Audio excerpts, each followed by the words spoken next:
सखिन सिखावन दीन सुनत मधुर परिणाम हित। तेहि कछु कानन दीन कुटिल प्रबोधि कुबरी। इस प्रकार सखियों ने ऐसी सीख दी जो सुनने में मीठी और परिणाम में हितकारी थी, पर कुटिला कुबरी की सिखाई पढ़ाई हुई कैकेयी ने इस बात पर जरा भी कान नहीं दिया। उतरु न देई दुसहरिस रूखी, मृगिन चितौ जनु बाघिनी भूखी। व्याधि असाधि जानि तिन्ह त्यागी, चली कहत मदि मंद अभागी। कैकेयी कोई उत्तर नहीं देती। वह दुसह क्रोध के मारे रूखी हो रही है, ऐसे दिखती है मानो भूखी बाघिन हरिणियों को देख रही हो। तब सखियों ने रोग को असाध्य समझकर उसे छोड़ दिया। सब उसको मंदबुद्धि अभागिनी कहती हुई चल दी। राज करत यह दैय बिगोई, कीन्हे सियस जस करई न कोई।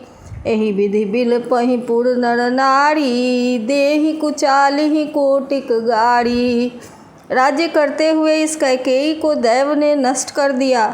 इसने जैसा कुछ किया वैसा कोई भी न करेगा। नगर के सब स्त्री पुरुष इस प्रकार विलाप कर रहे हैं और इस कुचाली कैकेयी को करोड़ों गालियाँ दे रहे हैं। जरहि विषम जर लेहि उसासा, कवन राम बिनु जीवन आसा। विपुल वियोग प्रजाय कुलानी, जनु जलचर गण सूखत पानी। लोग विषम ज्वर भयानक दुख की आग से जल रहे हैं। लंबी सांस लेते हुए वे कहते हैं कि श्री रामचंद्र जी के बिना जीने की कौन आशा है। महान वियोग की आशंका से प्रजा ऐसी व्याकुल हो गई है मानो पानी सूखने के समय जलचर जीवों का समुदाय व्याकुल हो। अति विषाद बस लोग लोगाई, गए मातु पहि राम गोसाई। मुख प्रसन्न चित चौगुन चाऊ, मिटा सोच जनु राखे राऊ। सभी पुरुष और स्त्रियां अत्यंत विषाद के बस हो रहे हैं। स्वामी श्री रामचंद्र जी माता कौशल्या के पास गए। उनका मुख प्रसन्न है और चित्त में चौगुना उत्साह है। यह सोच मिट गया है कि राजा कहीं रख न ले।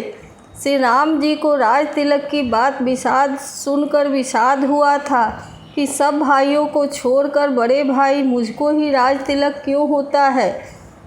अब माता कैकेयी की आज्ञा और पिता की मौन सम्मति पाकर वह सोच मिट गया। नवगयंद रघुबीर मनास, राजवलान समान। छूट जानि बन गवन सुनी, उड़य आनंद अधिकान। श्री रामचंद्र जी का मन नए पकड़े हुए हाथी के समान और राज तिलक उस हाथी के बांधने की कांटेदार लोहे की बेड़ी के समान है। वन जाना है यह सुनकर अपने को बंधन से छूटा जानकर उनके हृदय में आनंद और बढ़ गया है। रघुकुल तिलक जोड़ि दो हाथा, मुदित मातु पद नायउ माथा। दीन्हे आशीष लाई उड़लीन्हे, भूषण बसन निछावर कीन्हे। रघुकुल तिलक श्री रामचंद्र जी ने दोनों हाथ जोड़कर आनंद के साथ माता के चरणों में सिर नवाया। माता ने आशीर्वाद दिया, अपने हृदय से लगा लिया और उन पर गहने तथा कपड़े न्यौछावर किए। बार बार मुख चुंबती माता, नयन नेह जल पुलकित गाता। गोद राखी पुनि हृदय लगाए, स्रवत प्रेम रस पयद सुहाए। माता बार बार श्री रामचंद्र जी का मुख चूम रही है।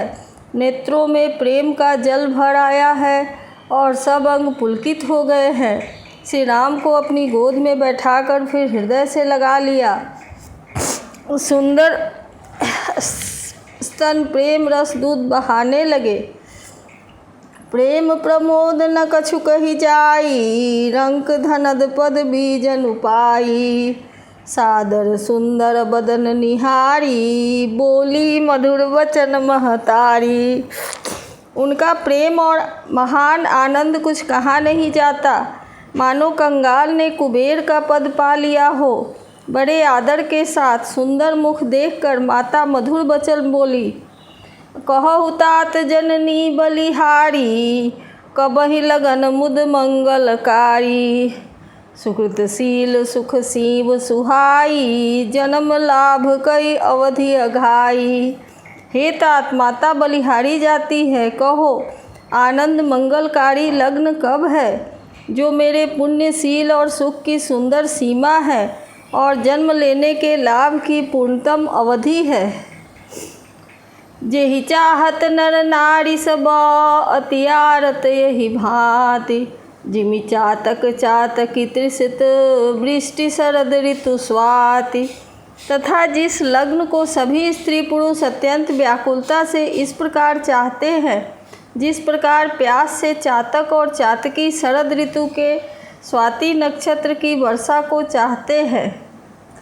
तात जाऊं बलि बेगी नहाहू, जो मन भाव मधुर सोई खाहू।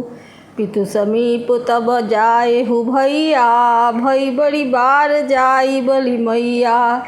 हे तात, मैं बलैया लेती हूँ, तुम जल्दी नहा लो और जो मन भावे कुछ मिठाई खा लो। भैया, तब पिता के पास जाना, बहुत देर हो गई है, माता बलिहारी जाती है। मातु बचन सुनी अति अनुकूला, जनु स्नेह सुर तरु के फूला। सुख मकरंद भरेत श्रियत मूला, निरखि राम मन भंवर न भूला। माता के अत्यंत अनुकूल वचन सुनकर, जो मानो स्नेह रूपी कल्प वृक्ष के फूल थे, जो सुख रूपी मकरंद से भरे थे और श्री राजलक्ष्मी के मूल थे, ऐसे वचन रूपी फूलों को देखकर श्री रामचंद्र जी का मन रूपी भौरा उन पर नहीं भूला।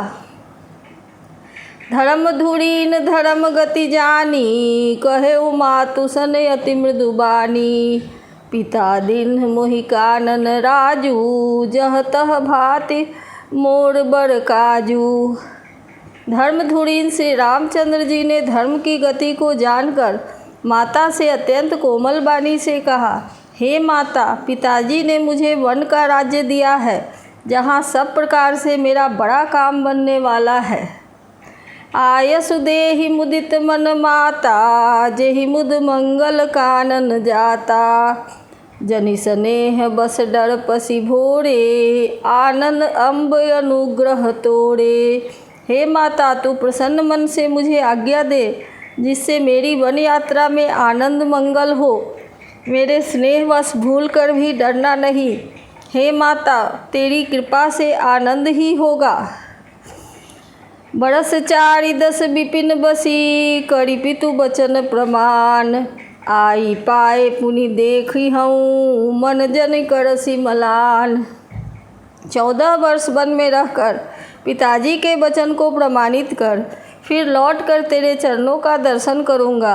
तू मन को दुखी न कर। वचन विनीत मधुर रघुबर के, सरसम लगे मातुर करके। सहमि सुख सुनि शीतल बानी, जिमि जवास पड़े पावस पानी। रघुकुल में श्रेष्ठ श्री राम जी के ये बहुत ही नम्र और मीठे वचन माता के हृदय में बाण के समान लगे और कसकने लगे। उस शीतल वाणी को सुनकर कौशल्या वैसे ही सहम कर सूख गई, जैसे बरसात का पानी पड़ने से जवासा सूख जाता है। कहीं न जाई कछु हृदय विषादु, मनहु मृगी सुनि के हरि नादु। नयन सजल तन थर थर कापी, माजहि खाई मीन जनु मापी। हृदय का विषाद कुछ कहा नहीं जाता, मानो सिंह की गर्जना सुनकर हिरनी विकल हो गई हो। नेत्रों में जल भर आया, शरीर थर थर काँपने लगा, मानो मछली माजा पहली वर्षा का फेन खाकर बदहवास हो गई हो।